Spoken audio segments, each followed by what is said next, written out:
আউযু বিল্লাহি মিনাশ শাইতানির রাজিম। বিসমিল্লাহির রহমানির রহিম।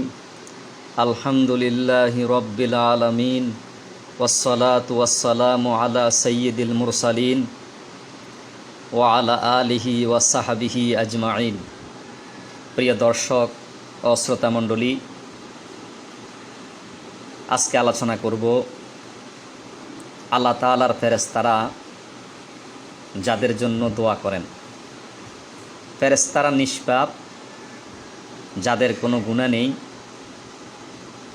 তারা আল্লাহ তাআলার দরবারে যেই কোনো দোয়াই করেন না কেন আল্লাহ তাআলা সেটা কবুল করেন। ফেরেশতারা যাদের জন্য দোয়া করেন তারা হচ্ছে 7 শ্রেণীর লোক। 1, অজু অবস্থায় ঘুমন্ত ব্যক্তির জন্য ফেরেশতারা দোয়া করেন।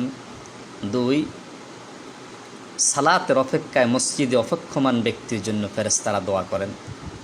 3, প্রথম কাতারে সালাত আদায়কারী ব্যক্তির জন্য ফেরেশতারা দোয়া করেন। দুরুদ পাঠকারী ব্যক্তির জন্য দোয়া করেন। মুসলমান ভাইয়ের জন্য দোয়াকারী ব্যক্তির জন্য ফেরেশতারা দোয়া করেন। রোগী প্রদর্শনকারী ব্যক্তির জন্য দোয়া করেন। কল্যাণের পথে আহ্বানকারী ব্যক্তির জন্য দোয়া করেন। এলেম অর্জনকারী ব্যক্তির জন্য আল্লাহর ফেরেশতারা দোয়া করেন।